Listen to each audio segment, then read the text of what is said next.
Shalom, good morning to all. ప్రియులారా, అనుదినం కూడా ఆయన సన్నిధిలో ఆయన జీవం కలిగిన ఆహారము చేత, ఈ జీవాహారము చేత, అనుదిన కృపవాక్యము చేత మనం ఆత్మీయంగా మేలు పొందుకుంటున్నాము కదా. ఈ దినం కూడా అనుదిన కృపలు వస్తున్న లేఖన భాగం మనం చూసుకుంటుంటే, పరిశుద్ధ గ్రంథంలో అపోస్తలుడైన పౌలు కొరింథీయులకు రాసిన 2వ పత్రిక 8వ అధ్యాయము 12వ వచనంలో, శక్తికి మించి కాదు కానీ కలిమి కొలిదియే ఇచ్చినది ప్రీతికరమగును.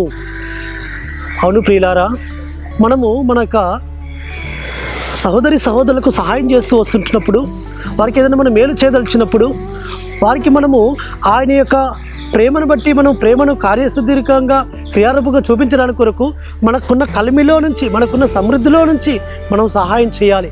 కొందరు శక్తికి మించి చేస్తుంటారు. వారికి లేకున్నా బయట నుంచి అప్పు తీసుకొచ్చి వారికి ఆ సహాయం చేయడానికి చూస్తుంటుంటారు. అది పరమతండ్రికి ఇష్టమైనది కాదు సుమా. ఏదైతే నీకున్నదో, నీకున్న దాంట్లో నుంచి ఆ పరమతండ్రి యొక్క ప్రేమను బట్టి నీ యొక్క ప్రేమను చూపించు. కాబట్టి శక్తికి మించి కాదు కానీ అపోస్తలుడైన పౌలు ఈ మాట ఎందుకు రాయించి పెడతా అంటున్నాడంటే, కాబట్టి ఆ యొక్క ఇచ్చినది నీవు సంతోషంగా ఇవ్వాలి.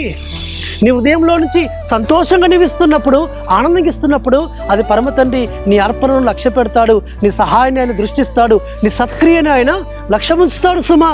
కాబట్టి సత్క్రియలు ఏ విధంగా చేయాలంటే, పరమతండ్రి మనకిచ్చిన దాంట్లో నుంచి, మనల్ని ఆశీర్వదించి, మనల్ని ప్రేమించి, మనకిచ్చిన ఆ యొక్క సమృద్ధిలో నుంచి పరమతండ్రి యొక్క సన్నిధిలో మనం సహాయం చేయాలి సుమా. కాబట్టి మొట్టమొదటిగా పరమతండ్రికి ఇవ్వాల్సిన దశం భాగం ఇవ్వాలి. అదే మరిగా పరమతండ్రి విధవరాళ్లకు, అనాథలకు, పరదేశులకు, వారి తల్లిదండ్రులు లేని వారి కొరకు ఇవ్వాల్సిన భాగం ఇవ్వాలి.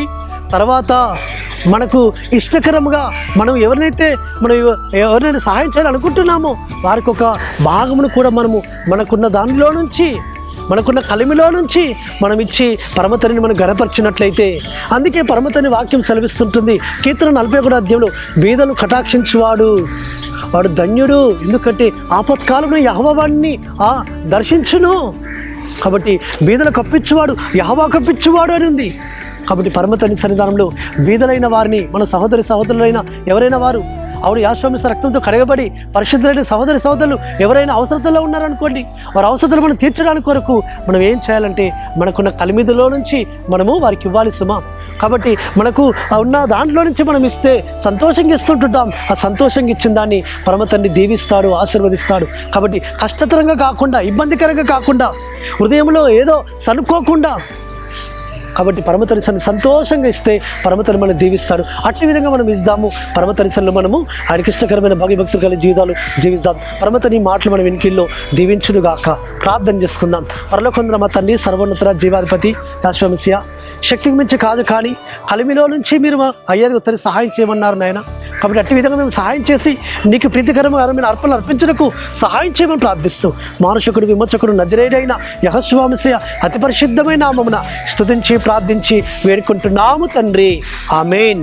సర్వోన్నతుడు, సర్వాధికారి అయిన యెహోషువ మెస్సియా కృపా కనికరము నిరంతరము తోడుగా ఉండి మనల్ని బలపరిచి నడిపించును గాక. ఆమేన్.